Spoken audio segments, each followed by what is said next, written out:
Dallas. Celeste. It's Anime April. Le gasp. You know what that means? It means I need to learn Japanese. I mean, that's always a thing. It's not going to happen. Probably not this month.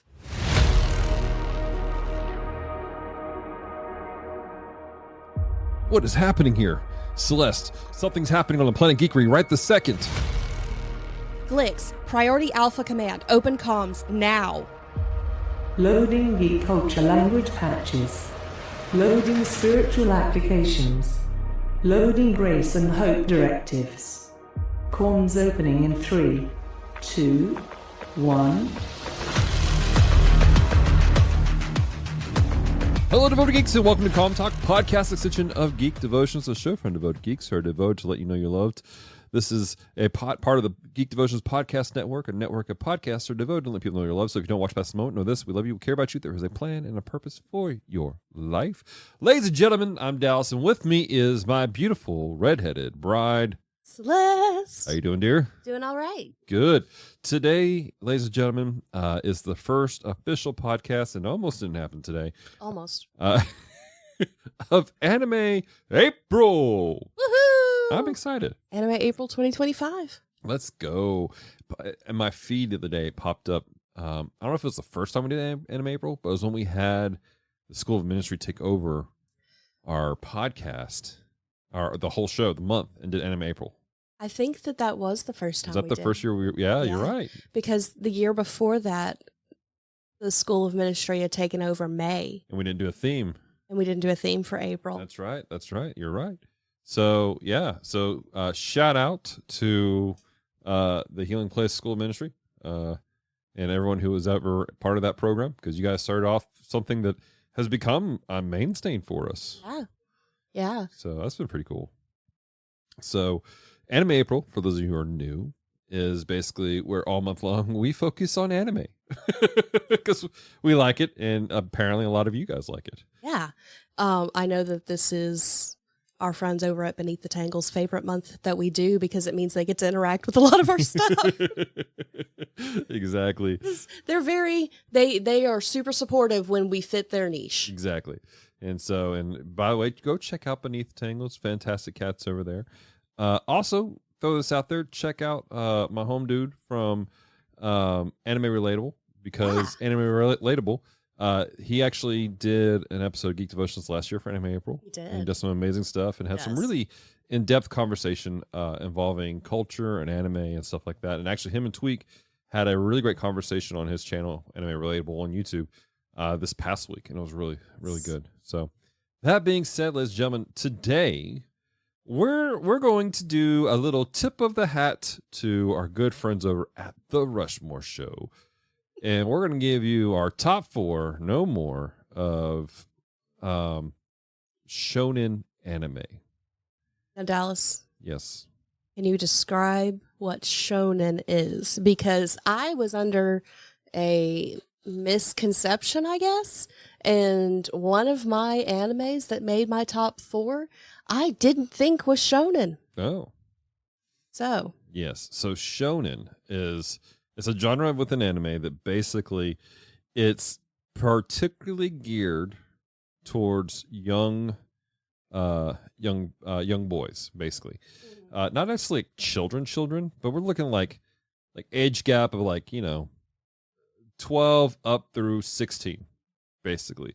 Not saying that you can't be an adult and appreciate these things, because clearly we do. Right. And this is the thing about the genres, is they get a little fuzzy. They tend to blend together, guys. You can have somebody go, hey, this is my favorite blah, blah anime of this genre. And it's like, well, that's also kind of a slice of life. That's also kind of a this, or, it kind of lends itself to being more towards this over here. And so this is going to be kind of a, how do I put this? We have the term, and we've looked up some of the stuff, and they're listed as that. But for some of them, you may be like, man, that doesn't really feel for you personally like it fits that genre. But it is. Again, they all kind of they blend together a little bit. So that being said, if you're not familiar with Rushmore, there are friends over part of the I can't say words today. Culture Box. Culture Box. network that we're part of. And they're actually making a push right now for their YouTube channel to get people to watch their YouTube channel more, because they are like super close to being monetized. Yeah. So help them out. Go watch their YouTube channel. I had to tell them, I'm sorry, I normally listen on Spotify, but I will certainly let a video play while I play video games. Right. They're great guys, and we've actually known Rushmore for quite a while. Kirk, one of the guys who heads it up, we ran into him. Gosh, I want to say we were like in the first 2 seasons of Geek Devotions. Yeah, it was still not that we don't still freak out when somebody's like, "Hey, y'all do Geek Devotions." Like we still geek out about that, but it was when we were like, oh my god, oh yeah, like yeah. So Kirk, he stopped me. We were heading out. We had this teenagers convention, and Kirk goes, "Hey, are you Dallas from Geek Devotion?" I'm like, yes. Well, first off, he said, "Are you Dallas?" And I freaked out because I was like, "What's wrong? Right. What did one of my students do? Right.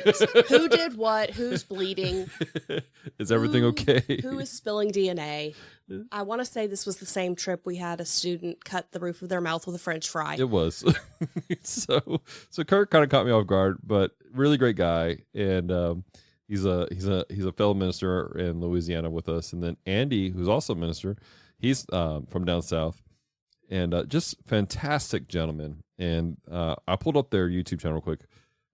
Just get the description of their show proper. It says, welcome to the Rushmore Show, where it's all about your top 4 and nothing more. Kirk and Andy dive into riveting debates about the greatest in the many categories from music, movies, sports, nostalgia, video games, and food. Enjoy their dynamic banter and deep dives into topics that matter.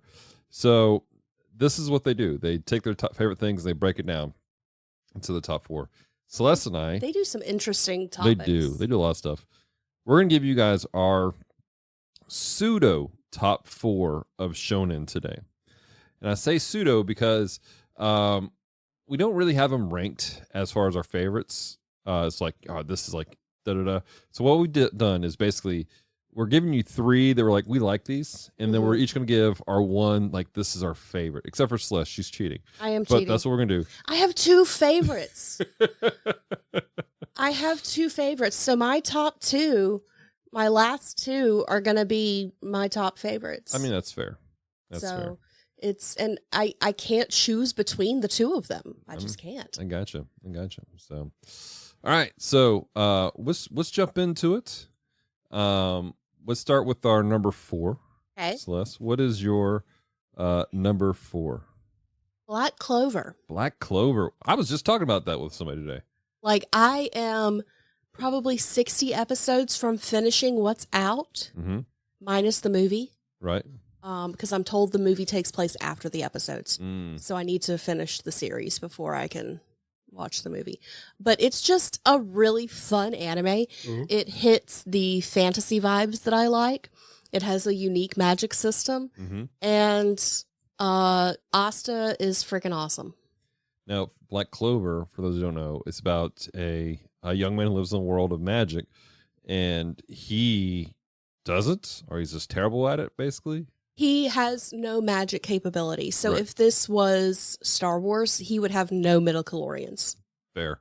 And so, but he gets a specific book that basically it's freaking people out because it's so powerful, and he's able to do stuff that nobody should be able to do. But was there something like he's trying to earn in that?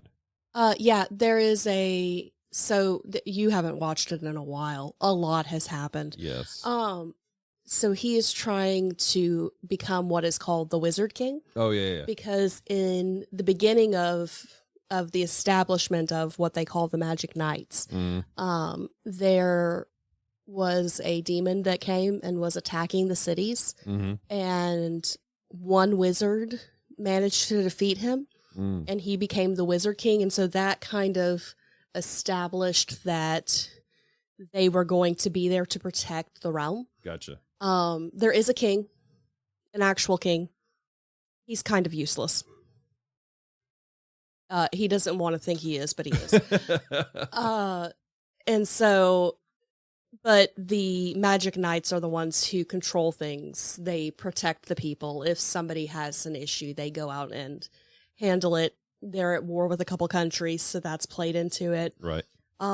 There's some fun stuff of you discover later that Asta's sword, which comes out of his grimoire, is actually anti-magic. Oh. So instead of pushing magic out, it sucks magic in. Interesting. No one else would be able to wield the sword. Right. Because anybody else, it would drain them of their mana. That makes sense. Yeah. That makes sense. And so they've really been playing with that and That's pretty where cool. I'm at. It's really interesting. It is very dark, though. Yeah. And It's so, definitely on the older end of shonen. Yeah. It's super dark. Don't recommend it if you have issues with dealing with that type of thing. Yeah, definitely. Cool beans. All right. My number 4 is JoJo's Bizarre Adventures. I knew that one was going to be on the list. It's just so ridiculous. It's so ridiculous. So JoJo's Bizarre Adventures is an anime that was created as kind of a anti-shonen. And yet it fits in with the shonen. Because the stereotype of shonen is that there's always like this, level up power system, everything like that, and you got the base stuff, and they're always trying to add to it. And what the base story of this is, in season 1, you have Jonathan Joestar, which is the best season in my opinion. Jonathan Joestar, and he develops this rivalry with this guy named Dio, who is just an evil person. And Dio finds this mask, and it turns him basically into the equivalent of a vampire. It's not a vampire, but it's like it is. It's like if a vampire and a zombie had a baby. And so Jonathan has to fight the evil and save the princess, if you will. And he develops some special techniques. And at the end of the season, he dies. And that's why it was the best and why I wouldn't watch the next season. So bitter. But it's so funny. It's hysterical. It just gets wild after that. Like, they keep just doing crazy things. They develop these things called stands, which are these like personas of certain things. And each season, each season is encapsulated in an era. Basically. And so it goes through history. The art shifts a little bit, which I really enjoy. Things are stylized in a certain way, and it's fun storytelling. And if you're a music nut, then you'll enjoy, because there's a lot of musical jokes. Like, one of the bad guys was two guys, AC and DC. There is a main character who is one of those we must protect at all costs characters. His name is Speedwagon, for REO Speedwagon. Yep. There's so many, Dio even. Yeah. There's so many classic and 80s rock jokes in it that even if I'm not particularly enjoying the season, I have fun trying to find that. Yeah. It's funny. It's hysterical. So that's my number 4, if you will. Okay. So going on now to number 3 for Celeste. Number 3 is Spy Family. Oh, yeah. That's a good one. Love this show. I have expected to be higher on your list.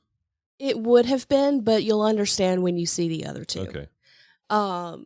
I absolutely love this show. I'm obsessed with it. I'm super hyped with the fact that Code White is on Crunchyroll now, because that means we can watch it, because we missed it. No, we didn't. We saw it in theaters. No, we didn't.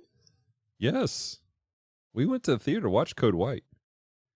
That's the one where they, I think it's the one where they go to the snow lodge, and there's the plane and all this other stuff. Why do I have no memory of this? I have no idea, but we saw it in theaters. I think Kelsey went with us. Is that the one where I tripped and skinned the crap out of my knee? I was dealing with internal anguish. And so I thought that I don't remember watching that. Yeah, we watched it. In fact, if you watch the intro of our of Geek Devotions, there's a picture of you, me, Caesar, and Kelsey. I thought that was no, because Caesar. When we went with Caesar, we went to see Demon Slayer. That's right. That's because Caesar would not watch. No. Spy Family. We saw the Spy It's Family. not his jam. We saw Spy Family. Oh, okay. We'll have to watch it again, apparently. Yes, we will, because I don't remember this. Right. There is a video game I want to play. Like, I'm just obsessed with it because I love Anya and I love the whole premise, and I ship Lloyd and Yor. Yeah. I want them to actually fall in love. It's so good. It is probably one of the sweetest animes. I love it. In fact, for those of you who don't know what it is, basically what it is you have a spy, and he's on a mission to basically take out this particular leader. But to get close to the leader, he's been tasked with developing a fake family to get close. Because it's not so much that he's going to take him out, it's that he needs to be in a position to take him out if this guy decides to start a war between the two countries again. Right. Yeah. So he basically finds Yor, and well, first off, he finds a child, which is Anya, in an orphanage, who is the sweetest little girl who is a telepath. Let's protect. And she's looked down upon, she's kind of been tossed aside.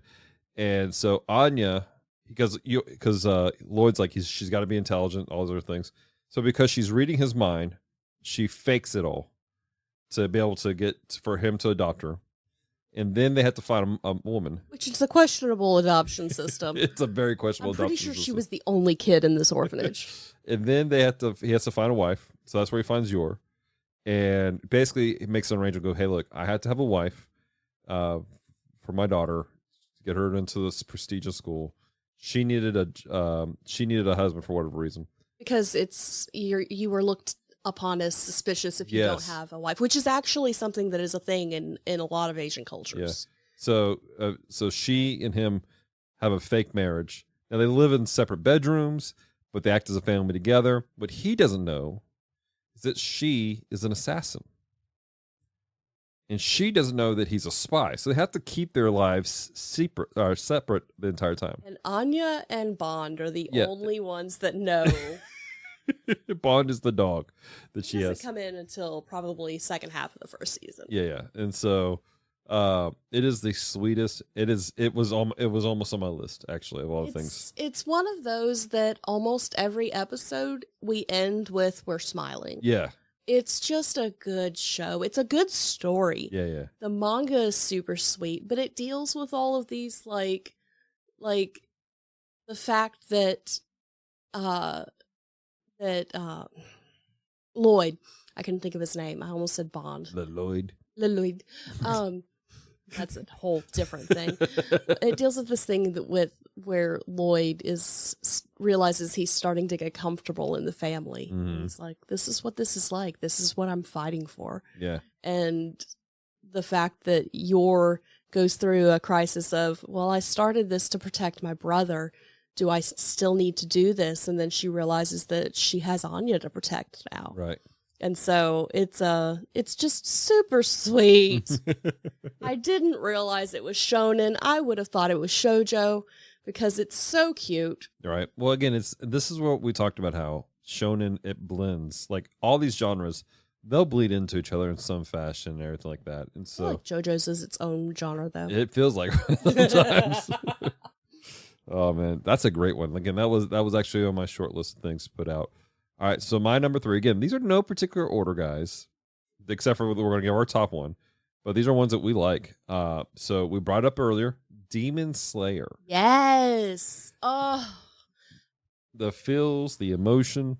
The manga is so good, and I want you to read it, but at the same time, I want to watch you see the ending in these next series of movies that they're doing. Right. So I'm looking forward to it. Again, it's so good. And it follows a young boy who comes home and finds his entire family killed by demons. And his sister has been attacked, and she has become one, but she's been able to control it. Mm-hmm. And she's she, for whatever reason, she's in this like little girl form. She's his older sister, but she's in this little girl form until she goes beast mode. I think that she does that because in her mentality of we have to protect Tanjiro, that she realizes that being smaller helps because he's able to carry her in the little box. Yeah. And, like, she's not cognitive. She's not the same person she was. She's not. But she understands enough to know that she loves Tanjiro. Right. He is trying to protect her. Yeah. Yeah. And she needs to protect him. It's a super again, there's a lot of action. It kicks butt. You guys are, but it's just so sweet and kind. And there's some moments that it reminds me of my relationship with my sister in some fashion. I could see that. And so I genuinely just love this show. And now my sister's not a vampire. Okay. No, she cannot make herself smaller. She is quite cute though. So, but she is fierce. Oh yeah. My sister is fierce. But again, it's just a great show. And every season, like, it just goes deeper. Tanjiro has this fantastic spirit about him. Yeah. Where he's encouraging and he's willing to face every battle. And this is a kind of a common trope within Shonen of you have the protagonist facing a struggle and he's always getting better, trying to push himself to be the very best. And it's good because his reasoning for it is he is attempting to find a cure for Nezuko. Yeah. Or at least protect her. Right. And to also make sure that nobody else's sister ends up exactly like this. So it's just so good all the way through. And it's another one where it leaves you smiling. Sometimes it leaves you crying or just angry. Like, no, you cannot do this. Yeah. But then the story is just so rich. And now they're fighting Michael Jackson for some reason the entire time. We're very confused about this. But it's so good. The whole thing is so good. All right. So we're going to take a quick break. And then when we come back, Celeste is going to give us her number 2.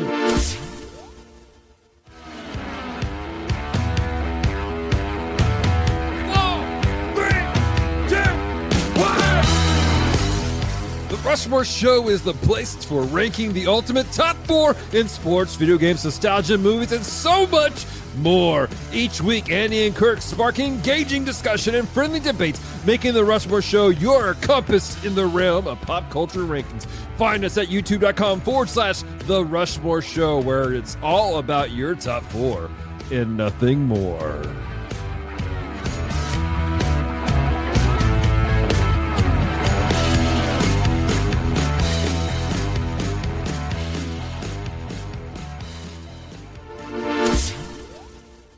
Okay, and we're back. I'm not sure who we promoted in that break, but we support them. We love them. They're awesome people. Because we don't promo people that we don't love. It's a true story. So are you ready to hear my 1.5, my half 0.5 of my 1? Yes. Number 1. Thank you for just staring at me like I'm crazy as I stumble through trying to describe this. Well, you are. Yeah. Yeah. Okay. So you will understand why this could not be my number 1 once you hear my other one. Okay. But Assassination Classroom. Dag nabbit! That's on my list for the next one I was going to say. Is it really? It was. Assassination Classroom was on my list for the next one. It's so good. So good. Oh my gosh. That was on, literally. It's here. I'll show you. No, don't show me because you said you wanted me to guess number 1. Right. I don't have number 1 written down. Oh. Yep. It's on my list. Yep.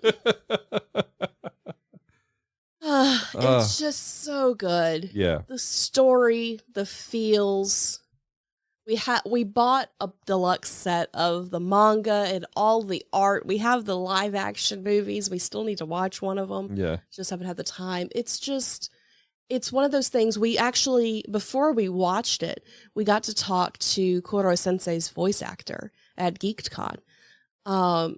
And he said that he thinks that all teachers should be required to watch this show because while it is very weird, you have jokes that I can't make on this podcast.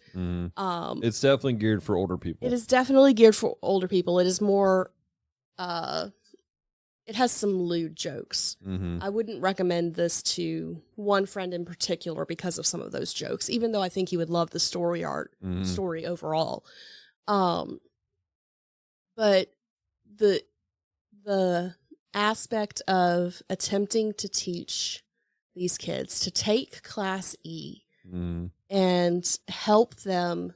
Now, for our American audience, Class E, the way that they did ranking in Japan, Class E is the lowest ranked class. They still do this, I guess, but it's like they are failing class, and so that's what she's talking about. Let's give them the premise. Yeah. So the premise is this: of the first episode, half the moon is destroyed, and you have this alien creature who is an octopus, maybe? He's octopus-like. He's yellow, but he has tentacles. And he has said that basically he will destroy the world in 1 year. And Earth's only chance is to have him assassinated by a group of kids in the Class E of this one particular area. No, you're misremembering some of that. It's he will help them assassinate him. No. If they let him teach this class. Right. He has to teach the class, but they have to do it. Have to do it. So because there's definitely other assassants in this. But they're not the ones that he set up. He out.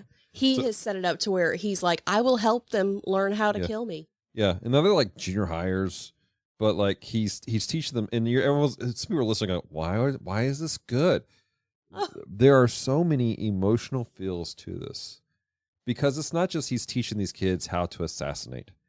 He is teaching them life skills, and he is speaking to the heart of where some of these kids are, the trauma that they've experienced in life. He's speaking to it and helping them to have strength to overcome it, to not be victims, to not be just lost in a system, because all these kids they're just lost in a system. And it's this one and another show that's not a shonen are one of the ones that made me go, does Japan not have child protective services? And they don't. I don't doubt it.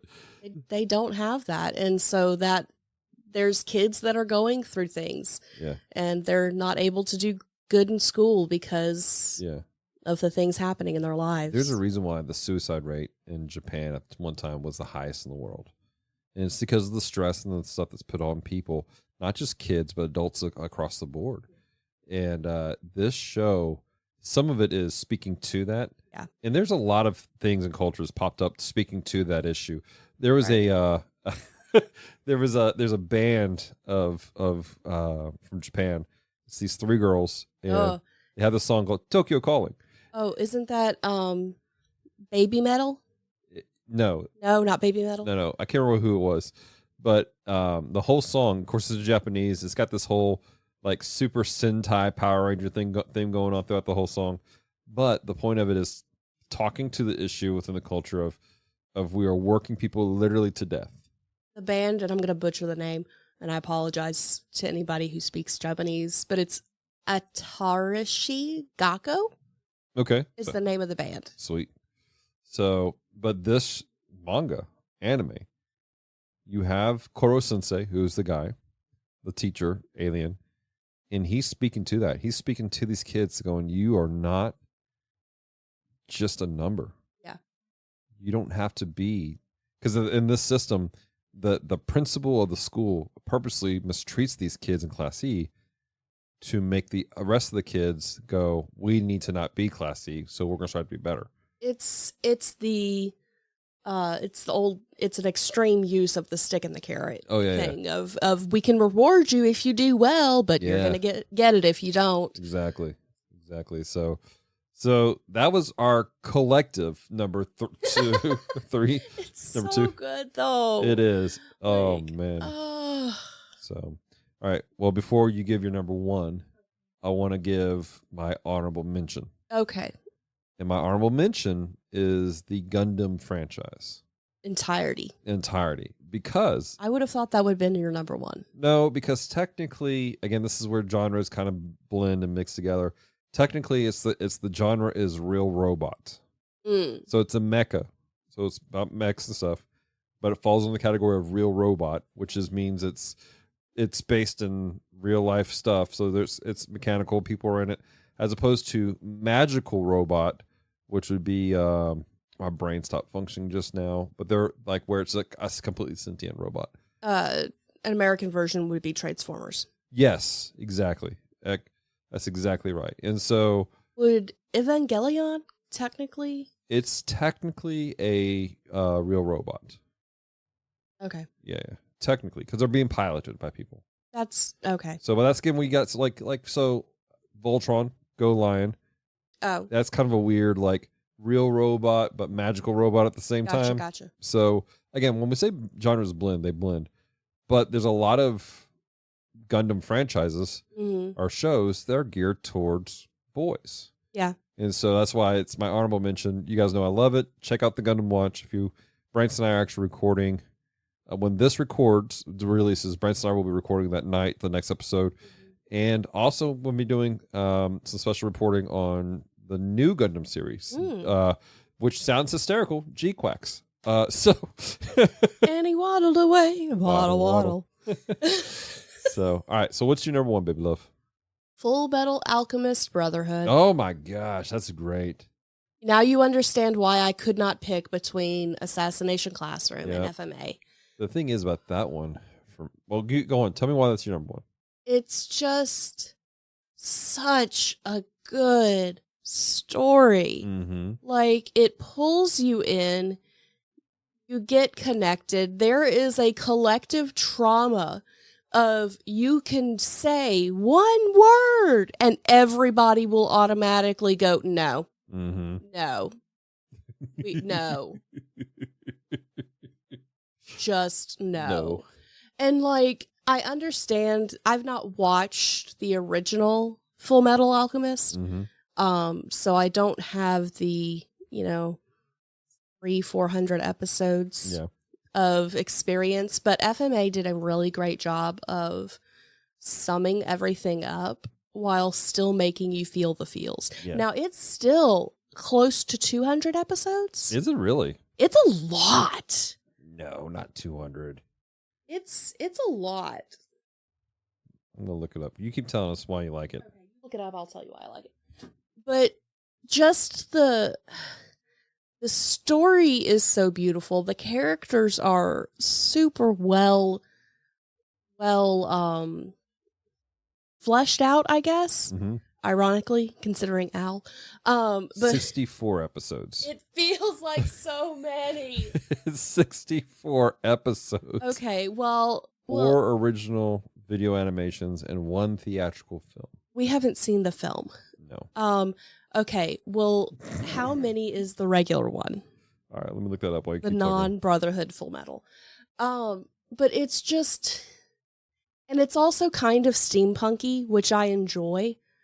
There's the aspect of, there is alchemy and there's magic, but it's also a very practical world. Oh, the original one's 51 episodes. Then that What are doesn't, people freaking out about? yeah, that doesn't make sense. Maybe they condensed the story to make it make more sense. I have no idea.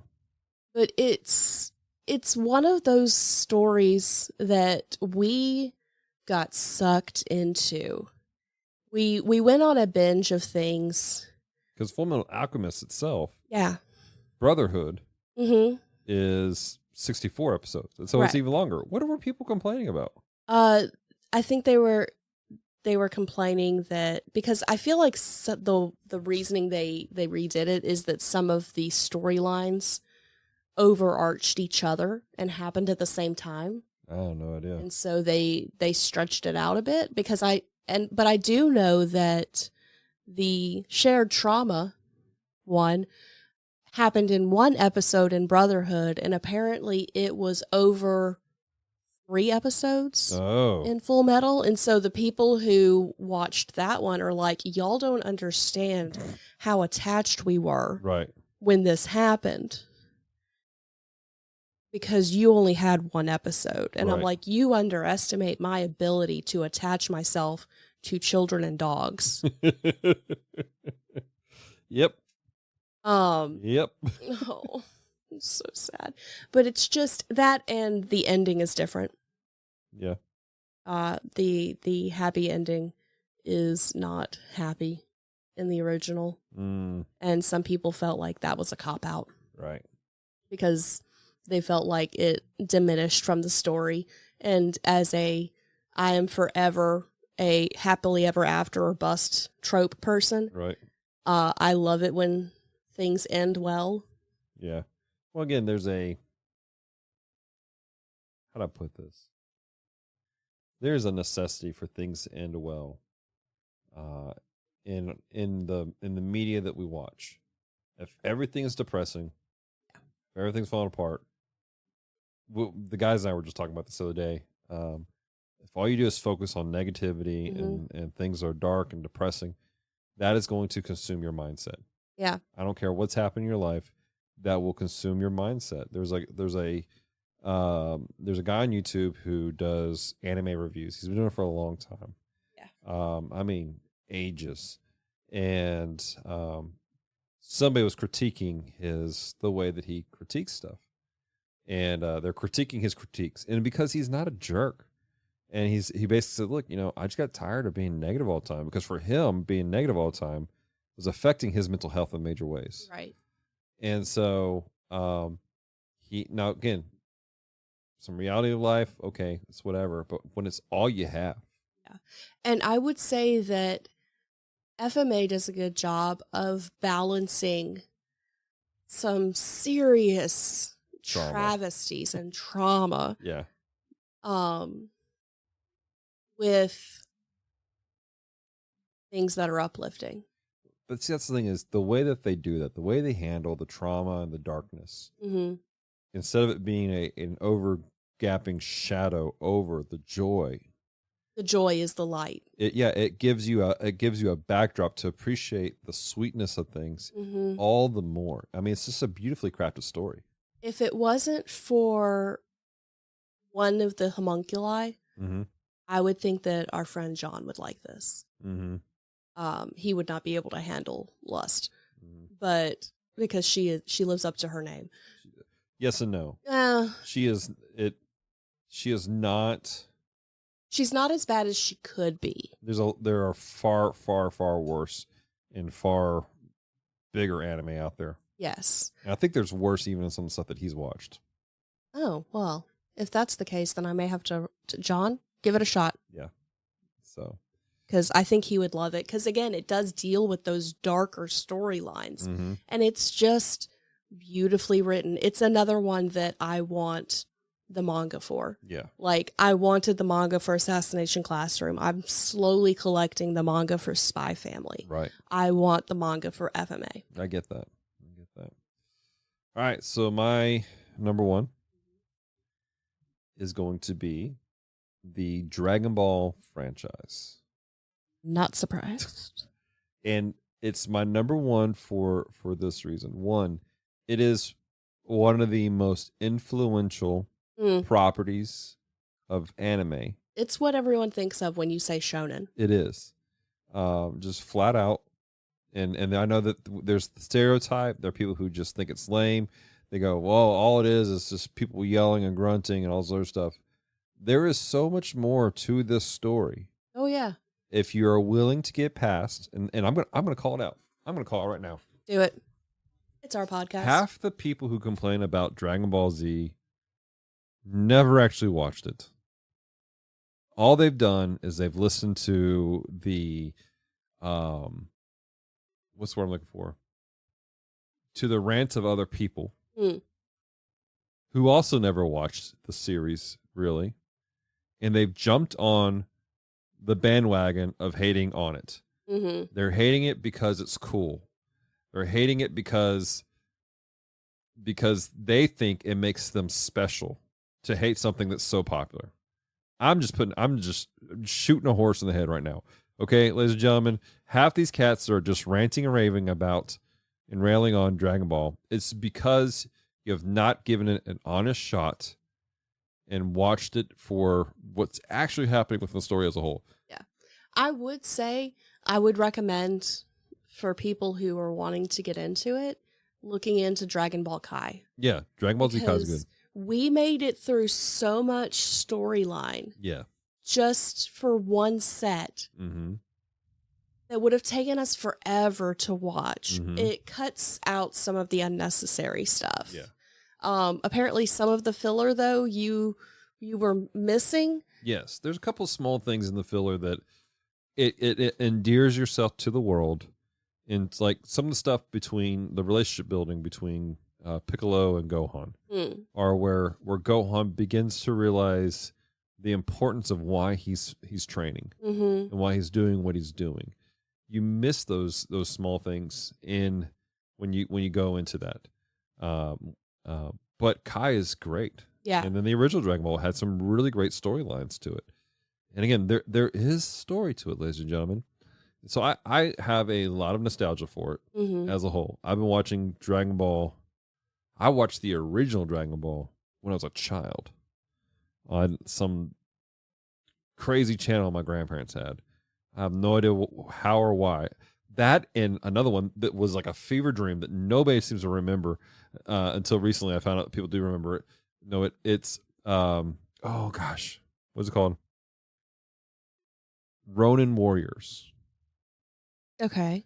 It's another shonen, but it's another one of those fever dream ones that people don't. I try to explain to my friends, and they're like, "That's weird. What is this?" And it was great. It was awesome. And so, but I watched that in Dragon Ball at my grandparents' house, and then Dragon Ball Z again. That came out right before everything went down with my family, right before we moved here, and then be able to watch the